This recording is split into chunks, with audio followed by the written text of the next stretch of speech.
Now to an important medical alert. Fish oil supplements are constantly touted for their health benefits because they contain omega-3 fatty acids.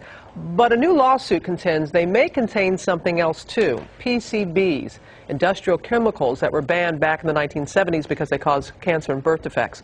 We asked Elizabeth Leamy to look into this for us. Beneath the surface of waterways like the Chesapeake Bay, small filter fish ingest polychlorinated biphenyl compounds, or PCBs, that were deposited there decades ago by electrical plants and other polluters. When environmental activists tested 10 different fish oil supplements, they say every one contained PCBs. According to California law, people should not be exposed to more than 90 nanograms of this carcinogen a day. But the results showed 3 of the 10 contained much more than that. Nature-made cod liver oil and Now Foods salmon oil and double-strength cod liver oil. People are being exposed to PCBs through these products, and they're not being told.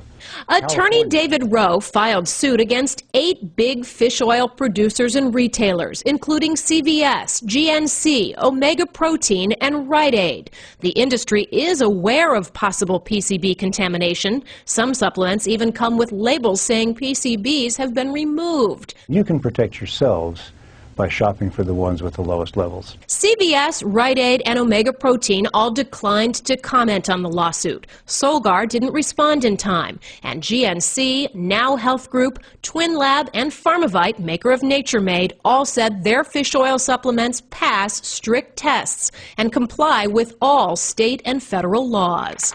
For Good Morning America, Elizabeth Leamy, ABC News. So are these supplements safe? Joining us is our Senior Health and Medical Editor, Dr. Richard Besser. A lot of concern here. Should there be? That's right. Well, I think people should always be concerned about possible exposure to toxins. PCBs are dangerous chemicals. They're linked to cancer.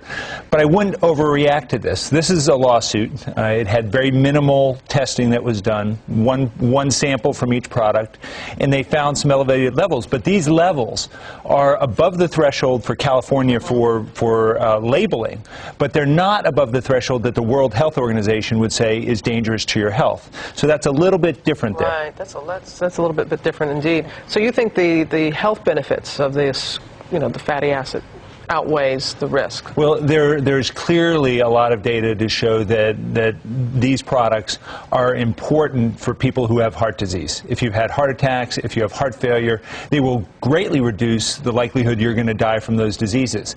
If you're an otherwise healthy person who doesn't have any health risks, the data is a little thinner there, and so what you decide to do may be a bit different. You have talked about it. Others have talked about how omega-3s are good for most of us. So how do we go about getting it into our diet? Well, I think if you have heart disease, I wouldn't change anything you do. Talk to your doctor if you're concerned. But the benefits are clearly there. If you're in a group where you don't have those risks and you're concerned, you may decide, okay, I'm not going to take the fish oil supplement. I'm going to follow the American Heart Association guidelines and start eating fish. And if you have 1 to 2 servings of fish per week, 6 ounces, 7 ounces of fish, fatty fish, things like salmon, tuna, you're going to get as much of the omega-3 fatty acids as is recommended. So just by eating that amount of fish a week, you don't have to do both, really? You don't need to do both. That's right. And an interesting fact, the Food and Drug Administration is responsible for monitoring PCBs in fish, but no government agency is responsible for monitoring PCBs in a nutritional supplement. So, you have at least one watch group that is there looking after your fish. Usually people take the supplements because they don't like the taste of fish and that, but taking the supplements, it tastes fishy. Yeah.